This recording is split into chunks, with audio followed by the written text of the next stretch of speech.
All right, good afternoon, everyone. Hi there, my name is Noah Drew, and thank you very much for tuning into today's UNT Health Science Center Speakers Bureau. We're going to have a conversation today about advanced care directives with Dr. Kate Taylor. Dr. Taylor, thank you for joining in. Yes, thanks for having me. For sure. Just by way of quick introduction, Dr. Taylor is an experienced board-certified family nurse practitioner. She's got 22 years of healthcare experience and is active in clinical education at the UNT Health Science Center and is also associated with Safer Care Texas and works there to improve safety and healthcare delivery. So today we are going to have a conversation about advanced care planning. And just to set the scene, Dr. Taylor, for those who are unfamiliar, can you tell us what that is? So I think, the whole term advanced care planning is sometimes foreign to people. They don't really know what that exactly means. And I like to say it's just a term that we use to talk about, to describe a time that we can talk about the person's medical wishes or desires for their future health care before they get sick. Okay, so what is the goal through the process of kind of plotting out this plan? So ultimately, the goal is to really do no harm to the patient, right? And have the person not undergo any undesirable suffering that they don't wish to undergo. Okay, got you. Just in kind of my research for today's conversation, I came across something called an advanced directive. Can you speak to what an advanced directive is?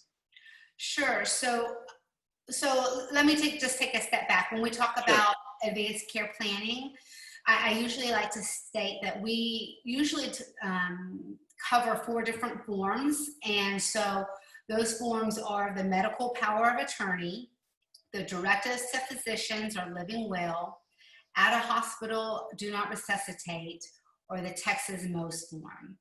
And then I like to tell people that those forms are optional. You don't have to fill out any of the forms. You can fill out one form or all of the forms if you want to. They can be reviewed at any time, and if you change your mind or if your health status changes, then you can change what you've put down on your paperwork. So the first form is the medical power of attorney. So that would be the form that someone would fill out to state who would make their medical decisions for that person when they're unable to make medical decisions. So today, perfect example, that's why I'm in Scrubs now. I was doing advanced care planning in the home this morning. Okay. As Jen, our social worker who's on line right now, she's aware of that because she notarized the paperwork for us. But anyway, so the patient lives at home. Her daughter, who lives about an hour away, she decided to make her as the medical power of attorney. And then her daughter, who lives across the country, is the secondary medical power of attorney.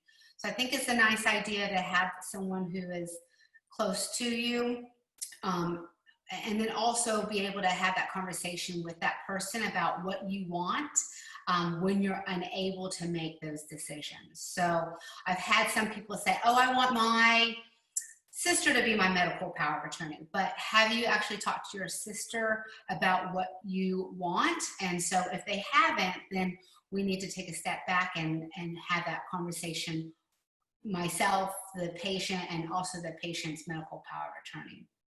Okay. So that's the first form. And then the second form is the directives to physicians, which is what you were asking about. And that is the form that the patient fills out to guide the medical power of attorney. So that gives a couple scenarios on what kind of care you would want. So do you want more aggressive care? Are there some things you don't want? Do you want comfort measures only? So just having that conversation alone helps the medical power of attorney make decisions when they need to make medical decisions for that person. Okay. And thank you for kind of backing that up a little bit. And it sounds like there's a lot to keep track of. If someone's just sort of starting off on this process, what are some of the decisions that people need to think about from the outset? Sure. Well, I think number one, I always like to start out with, what do you value most? So a lot of times you hear from patients that they want to be around their loved ones.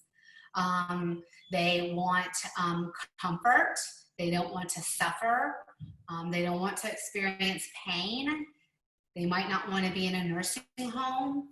They might want to be able to be active. So really looking at what's most important to the person is the first thing to start thinking about.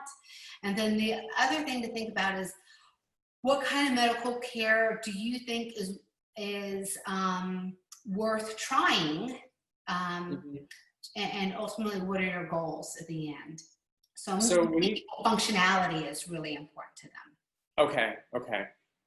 When you think about the different scenarios and what's important to people, do you kind of run through a laundry list of catastrophic events, or do you try and be really broad when you're doing planning, or do you try and be really specific for specific kinds of things that could happen to a person? Sure. A lot of times people want examples. So I try to give as many examples as you can. Sometimes I like to tailor it to the person. So for example, today, somebody was of advanced age, sort of poor functionality. So I had a weak heart. So I put all those kind of pieces to the puzzle, to the situation, and applied it to that person. So I think at the end that helps when you can give examples to give potential situations. It sounds like when you're doing some of this planning, you're thinking about in terms of kind of general harm that could occur. And then it sounds like if someone has like a chronic illness or something that's very specific to them, you can plan around that too. Is that true? Would you plan differently for chronic illness versus for someone who just is a planner and is generally well? Absolutely. So there's two forms that I haven't talked about yet. In general, the first two forms, the medical power of attorney and the advanced directives, I think those are pretty standard for any person can fill out who they're healthy, functional, doing fine. I think those are good forms for anyone. The second two forms, the out of hospital, do not resuscitate, and the Texas MOST form, I think those are good forms for people who have chronic illnesses, who have advanced disease, who have poor functionality. So you have to take those things into consideration unless you have some kind of strong belief or value. So I've seen some, or I had a patient one time who, he's a healthy guy, he rides his bike miles and miles every day, but he really had in his mind, he did not want to be resuscitated if he was found down. And it was for various reasons. And sometimes it's good to find out why somebody feels that way. So you can clarify, if there are any misconceptions, you can clarify them. But it's something for, of course, functionality and chronic illnesses, advanced disease, you want to think about. Do you ever find it hard to kind of stay out of moral decisions with patients when you're talking about that? I mean, you're exploring people's values and kind of going through different scenarios. I imagine it's really important to be objective as a healthcare provider. Oh, definitely.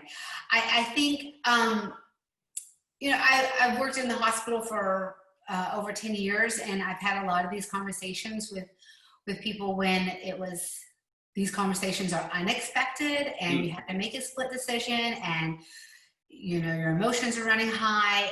And I think I've had so many conversations. I've seen so many people in different situations where you really have to keep your judgment out, and it's really each individual situation and that family's beliefs, that individual's beliefs, and you have to remember, I like to say, you have to do the hard right thing, which is following that person's wishes. So that's sort of been my statement, is do the hard right thing for the person, because it's hard to sometimes follow through on what somebody wants, because you may not want what they want, but you have to do what they want and to respect them and honor their wishes. And I imagine that brings some comfort and peace to families too, knowing that they're following the wishes of the patient, or in some ways it's out of their hands and they're just doing what they've been directed to do. I imagine that's comforting at some level. Correct. I like to say it's sort of like a fire drill. You know, you talk about these things, you may talk about them a couple of times in your lifetime. And so once everyone starts feeling comfortable about talking about it, then when it's actually happening, it doesn't feel so difficult. It seems more automatic. Okay, sure. No, and that makes a lot of sense. Yeah. So when someone's getting started in the process, when should a patient maybe have a discussion with their family or provider? When's the right time to kind of bring these things up? Well, couple of different scenarios you could do. One, the patient could just, you know, I think really at any time, if they have some time where you can turn off the TV and get off the computer and put your work down, in terms of, you know, let's say, or really just take out all the extra noise and be able to have some quiet time to talk with that person about what would you want me to do if this was to happen? What do you want? What are your values? That's always best to have that conversation first. But you can also, sometimes people don't know how to bring that conversation up to their family member. So you might need to be able to talk to your healthcare provider first to get some ideas. Okay. And then also there's actually a lot of information online. There's some conversation kits. There's some conversation exercises. There's a lot of good resources out there that can help start the conversation. Okay, that makes a lot of sense. How should a patient who's maybe going to have this discussion with their provider kind of prepare? Is there any preparation that really needs to be done at home before you go in for an office visit? Yes, it's great if you're a patient and you want to do advanced care planning. It's good to get online and look at some of those conversation starters to think about how you would answer those questions. And the other thoughts are you should be thinking about what kind of medical care you would be willing to endure. Okay, so maybe when you go into your provider, it's maybe asking you more exploratory questions about, you know, prognosis for different situations, or, you know, quality of life, if different scenarios should play out, that sort of thing. And then, like you mentioned earlier, just functionality and what your quality of life is going to be like. Correct. Yeah. Okay. So going from kind of conversations to making sure that the decisions that you make are binding, how do someone need an attorney, or how do we make someone's last wishes or long-term wishes official? Good question. So what we do in our office is we, you know, I have a conversation with the patients, and then we can notarize the paperwork there and complete it. So you don't need a lawyer. And then we also have the physicians, there's sometimes some paperwork that they need to sign, like the DNR or the Texas Most form. They have to sign that as well. So let's say really anyone can go online and print these forms out and fill them out. If you were to do that, you would need 2 witnesses to witness your signing for the medical power of attorney and the directives to physicians. For the other 2 forms, you need a physician to sign. So really your healthcare provider should be able to probably complete the paperwork, help you complete the paperwork. Okay, that's great to know. It sounds like that's a little bit more straightforward than maybe wrangling a notary and 2 signatures on your own. And being able to have the conversation right there in the doctor's office is nice too. So maybe you can have all that conversation all at once. Mm-hmm. So I guess you mentioned a little bit how to speak to, you know, family and ask them to join in the process. Maybe for a married couple, I mean, do you see people making joint decisions, or if people are in a long-term relationship, is this something that people tend to do together, or are these really individual choices, just in your experience? Well, actually last week I went and I did a advanced care planning for a couple. So one person had advanced illness and one did not. One was already the medical power of attorney for the person with advanced disease. The wife needed to change her medical power of attorney. So we just looked at all the forms that were available, and then we looked at the situation, and then we filled out the forms that were appropriate for each of those people. But I think, yes, if you're in a married couple or if you're in a long-term relationship, that's something that's a good thing to do all together, so everybody knows what their role is. So, and just kind of backing up a step for me too, where are these forms filed or housed, or how would a medical provider get notice of your wishes if you filled out these forms? Good question. So what we do is we scan a copy to our chart, and so we have it in the chart, and then the patient should also have a copy with them. So if someone, let's say, has a out of hospital do not resuscitate, we often ask them to put that, some people say on the refrigerator so it's readily available. I don't know, for me, I personally, I don't want to go get a glass of milk and see the DNR on there. So there's, so there are some vials called Vial of Life, which is a container that you can keep in your refrigerator or freezer that emergency medical personnel are trained to look for. And you could wrap up the DNR, the medical power of attorney, the Texas Most Form, whatever advanced care planning paperwork you can have it rolled up in that Vial of Life and in your refrigerator or freezer for, so everybody knows that's where it's kept, and emergency medical personnel can look for it as well. Oh, handy. Okay, that's great. Yes. It seems like in a lot of instances, the natural choice would be to have a family member nearby sort of know about your situation. What if a person doesn't have any family nearby? Who do people rely on in instances like that to make decisions for them if they're unable to? Well, I mean, I've had people who have had, close friends who they pick their friend.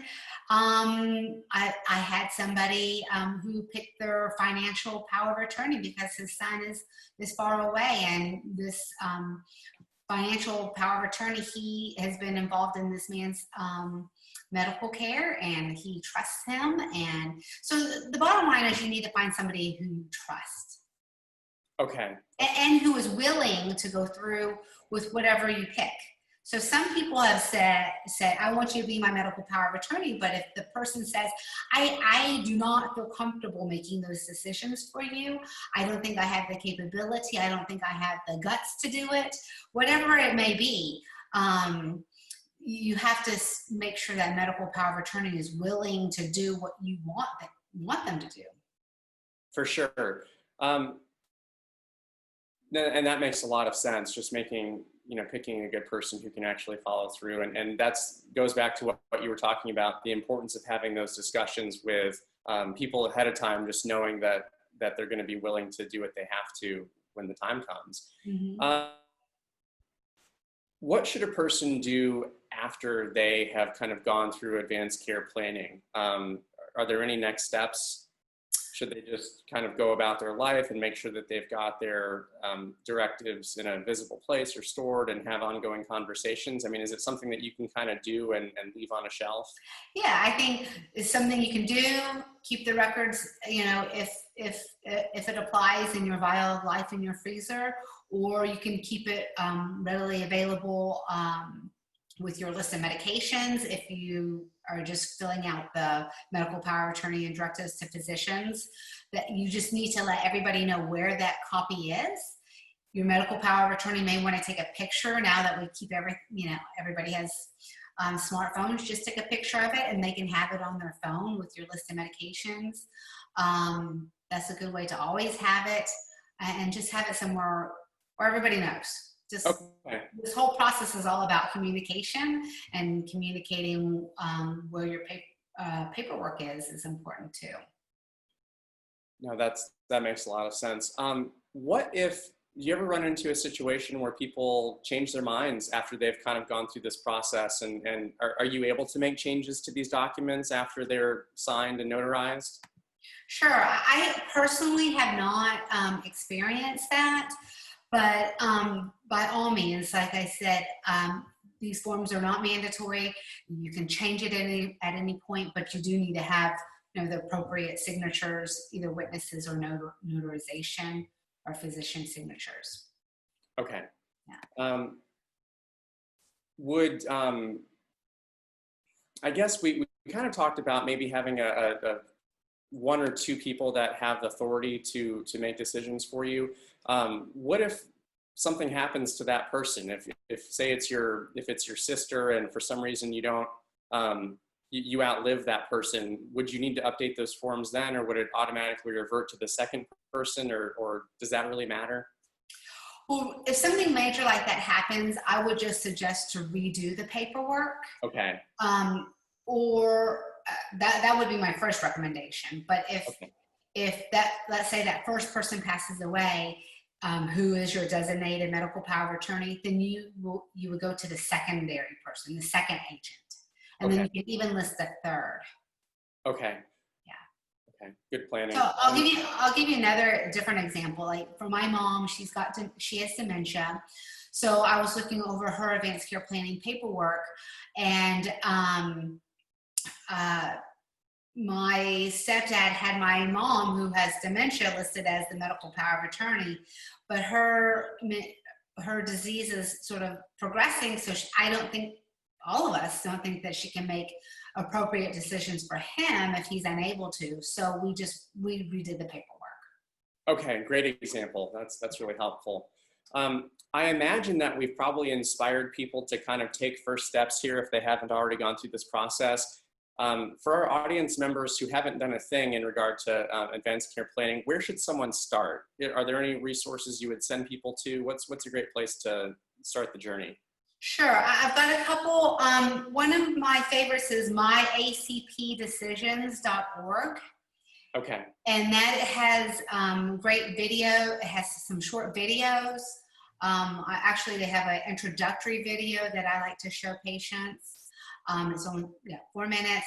They also explore other advanced care documents, like all of the documents individually, so even more in depth. So that's a good place to look. Another place is called the Conversation Project, which I've seen that listed several times as a place to find some prompts for conversations. And then My Living Voice is another good resource.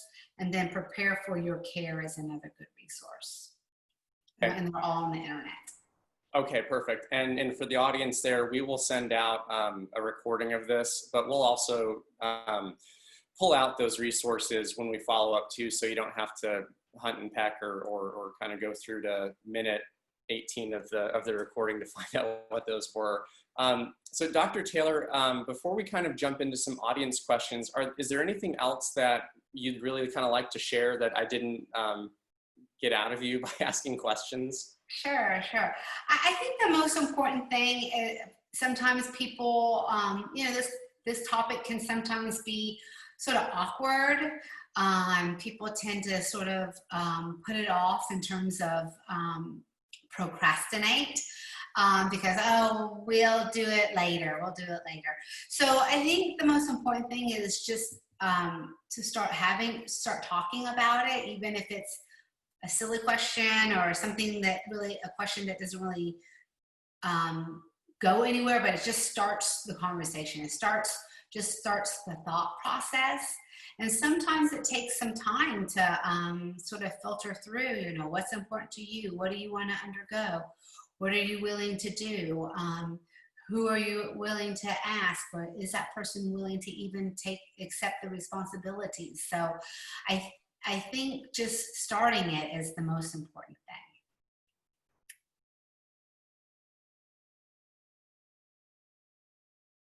Whoops, no, we can't hear you. Sorry about Oh, that. that's Um, okay. I warned everyone about the lawn crew here earlier, so it's happened. Of course, now is the time. But thanks for your grace. In terms of audience questions, the first one that came through, we talked about either standardized forms or places to find resources. Are the forms that people use state specific, or are they nationally based forms? Some of them are state specific, and so we can give you the website. I think it's the Health and Human Texas Health and Human Resources, or is the resource that I use just to print out, because we have packets at our office, but I needed some extra packets or extra forms to take to patients' homes this past week. So I just went to Texas Health and Human Resources, I think is the website. Is But it I Health can and get Human that. Services? Services, yes. Okay, okay, Yes. good deal. Next, thank you. Next question that kind of came in here. In terms of healthy individuals, is there a certain age recommendation when this should be a conversation, or is this something that kind of most all adults of the age of majority should have in place? I think it's ideal for really all adults. I mean, I think, you know, if I think you start to think about it obviously more as you age. And so that's why in our geriatric clinic, we often deal with it, um, or we address it more often. So, you know, we typically ask during their annual visits, you know, do you have advanced care directives or advanced care planning, or is that something you're interested in? So I think especially as you age, of course, you should be looking at that. And even when, and then I think it's most important when you look at the advanced elderly folks. So even my mother-in-law, who's pretty functional, but she's 86, and she didn't really have any advanced care planning in place because she was one of those people, oh, I'll take care of it at some point. But I was able to get her to we sat down as family and talked about it, and we filled out the paperwork. So when you're of that advanced age, I think it's really important because, again, we want to do no harm. We want to not have people suffer when they don't need to. I think a lot of this conversation we've had today is very first person centric, but you just brought something else up. How do we maybe have those conversations with older people in our lives to see what their situation is and see if they've gone through this planning process? Is there a good way to sort of broach that subject without looking like you're wishing them ill, or, I mean, kind of poking around there? I mean, death is a very sensitive issue. So It is is a there a way to sensitive kind of issue. have that conversation sensitively? Sure. I mean, I think, let's say if I'm want to talk, let's say I wanted to talk to my mom about advanced care planning, and we had never talked about it before, and my mom's 75, and let's say I want to talk to her about it. I would just say, you know, at some time when there's not a lot of distraction around, I would say, hey mom, have you ever thought about what kind of healthcare you would want in the future? Have you ever thought about your end of life wishes? I mean, I think sometimes people are sort of scared just to say those kind of words, but if you are specific, then they know what you're talking about. So if you say, have you thought about your end of life wishes, what kind of medical care you would want or not want? Because there's lots of options out there, and what I want to do is make sure that I know what you want, and maybe we should figure out how we can make sure to carry on what your goals are and your wishes. Okay, and that makes a lot of sense. It's a good entree to the conversation, and you know, you would learn a lot. And now that we're armed with the resources you mentioned here, I think we have a great follow-up if they want to learn more. Last question that I see that's come through from the audience here is, what if you see a person for the first time who has a good quality of life, but also has a do not resuscitate, a DNR? Would you speak to them about how those two might not be compatible, or make sure that they understand what a DNR is, or do you just leave them to it? Well, yes, I would explore a lot there, because if somebody has a good quality of life, then you know, we want to make sure that they understand, what does do not resuscitate mean? What could their chances be of surviving CPR? What would their life potentially look like afterwards? So there's a lot of things to explore. Number one is, why do they have a DNR if they have a good quality of life? Mhm.